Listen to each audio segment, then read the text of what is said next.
হাইকোর্টে গিয়ে writ petition করে কি আমরা আমাদের নামটি ভোটার লিস্টে তুলতে পারি? তো হাইকোর্ট বা সুপ্রিম কোর্ট যদি মনে করে যে এটা সত্যি এটা স্পেশাল গ্রাউন্ড। বন্ধুরা, আজকে আমাদের লালবাগ কোর্টের সিনিয়র আইনজীবী শফিকুল ইসলাম এবং আমি অ্যাডভোকেট রকন আছি। তো আপনারা অনেকেই ভিডিওতে অনেক কিছু জানতে চাইছেন, তার মধ্যে একটি বিষয় হচ্ছে যে ট্রাইব্যুনালে হিয়ারিং চলছে কিন্তু লিস্ট বেরোচ্ছে না, অর্থাৎ কাদের নাম উঠছে কি কবে উঠবে, কিন্তু এই ব্যাপারটা সবাই অন্ধকারের ভিতর আছে। তো আমি আমার সিনিয়রের কাছে শফিকুলদার কাছে একটু জেনে নিতে চাই এই ব্যাপারে একটু কিছু বলুন শফিকুলদা। সেটা হচ্ছে যে আপনারা অনেকেই ভাবছেন যে ট্রাইব্যুনালে বোধহয় আমাদের কাজ হচ্ছে না। কারণ হলো যে ভোটের আগে আপনারা জানেন যে সুপ্রিম কোর্টের নির্দেশে দুটো ট্রাইব্যুনাল লিস্ট বেরিয়েছিল এবং প্রথম লিস্টে 136 জনের নাম বেরিয়েছিল এবং পরবর্তী যে দুটো দ্বিতীয় লিস্ট বেরোয় সেখানে কিন্তু প্রায় 1480 জনের মতো লিস্ট বেরিয়েছিল। এবার তারপরে আপনারা মনে করছেন যে আমাদের লিস্ট বেরোচ্ছে না, কিন্তু একটা কথা জেনে রাখুন যে ট্রাইব্যুনালে কিন্তু কাজ চলছে এবং যে 19 জন বিচারপতি আছেন সেই 19 জন বিচারপতি কিন্তু আপনার যে পশ্চিমবঙ্গের যে দায়িত্বে যারা আছেন সেই কাজগুলো কিন্তু করছেন। তো এই লিস্টটা কবে বেরোবে এটা কিভাবে সাধারণ মানুষ বুঝতে পারবে? যে কি সুপ্রিম কোর্টের অর্ডারে লিস্ট বার করবে ট্রাইব্যুনাল কোর্ট? আচ্ছা, এবার অ্যাপিল ট্রাইব্যুনালে আপনাদেরকে বললাম যে এর আগে দুটো লিস্ট বেরিয়েছে অ্যাপিল ট্রাইব্যুনালের, সেটা সুপ্রিম কোর্টের নির্দেশে ভোটের আগে, কিন্তু সামনে যেহেতু কোনো ভোট নেই আগামী দিনে, ওই জন্য এবার যেটা মনে করা হচ্ছে যে এবার হয়তো ফাইনাল লিস্ট একসঙ্গেই হয়তো বের হবে। তবে যদি মনে করে কলকাতা হাইকোর্টের চিফ জাস্টিস যিনি দায়িত্বে আছেন, যদি তার পরামর্শে যদি মনে করেন নির্বাচন কমিশনার যে বের করব, তাহলে কিন্তু বের করতে পারে, কিন্তু এখনো পর্যন্ত এরকম লিস্ট বের হবে বলে কোনো সংবাদ কিন্তু নেই। তো বন্ধুরা, এই ব্যাপারটা ক্লিয়ার হয়ে গেলেন। তো আর একটা বিষয়, অনেকেই ফোন করছে আমাদেরকে যে উকিল বাবু যে আমাদের তো নাম উঠতে অনেক দেরি হচ্ছে, তো আমরা কি ডাইরেক্ট হাইকোর্টে গিয়ে রিট পিটিশন করে কি আমরা আমাদের নামটি ভোটার লিস্টে তুলতে পারি? তো এই ব্যাপারে আমি সিনিয়র আইনজীবী আমাদের শফিকুল্লাহর কাছে একটু জেনে নিতে চাই। হ্যাঁ, খুব ভালো একটা প্রশ্ন করেছেন।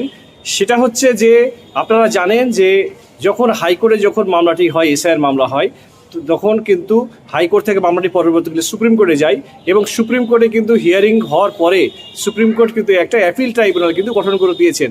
অর্থাৎ যে আপনারা যারা ডিলিটেড ভোটার যারা অ্যাপিল ফাইল করেছেন তাদের কিন্তু বিচারটা কিন্তু অ্যাপিল ট্রাইব্যুনালেই কিন্তু হবে, কারণ অ্যাপিল ট্রাইব্যুনালেই কিন্তু দায়িত্ব দেওয়া আছে। সুতরাং আপনারা যারা মনে করছেন যে হাইকোর্ট বা সুপ্রিম কোর্টে গেলেই আমরা রাতারাতি সুরাহা পেয়ে যাব, সুরাহা পাওয়ার কোনো নিশ্চয়তা কিন্তু এই মুহূর্তে নেই, কারণ দায়িত্বটাকে যেহেতু অ্যাপিল ট্রাইব্যুনালেই দেওয়া আছে এবং তারাই আপনাদের নিষ্পত্তির কাজগুলো আস্তে আস্তে করছেন। কিন্তু শফিকুল্লাহ, আমি এখানে একটা কথা বলতে চাই যে এই যে ভোটের আগে আমরা দেখেছিলাম যে কিছু প্রার্থী সুপ্রিম কোর্টে গিয়ে তারা তাদের নামটি তুলে নিয়েছিল, তো সেটা তাদের কি গ্রাউন্ড ছিল? ভোটের আগে আপনারা জানেন যে ভোটের আগে কিছু যারা প্রার্থী ছিল তারা ডিলিট ভোটার ছিল। ডিলিট হওয়ার কারণে কিন্তু নির্বাচন কমিশনের তরফে তাদেরকে কিন্তু নমিনেশন ফাইল করতে দিচ্ছিলেন না। সেই কারণে তারা কিন্তু হাইকোর্ট বা সুপ্রিম কোর্টে গিয়েছিলেন। তাদের একটাই দাবি ছিল যে যেহেতু আমরা ডিলিটেড ভোটার তাই আমাদেরকে নির্বাচন কমিশন দিচ্ছে না, সেই জন্য সুপ্রিম কোর্ট কিন্তু স্পেশাল গ্রাউন্ডে অ্যাপিল ট্রাইব্যুনালকে বলেছিল যে এদের ম্যাটারটাকে দেখা হোক এবং সুপ্রিম কোর্ট কিন্তু সেরকম একটা অর্ডার দিয়েছিল অ্যাপিল ট্রাইব্যুনালকে। আর যেহেতু এমার্জেন্সি ছিল, এমার্জেন্সি ম্যাটারের জন্যই কিন্তু তাদের স্পেশাল হিয়ারিং হয়েছিল এবং তাদের নামটা কিন্তু উঠেছিল।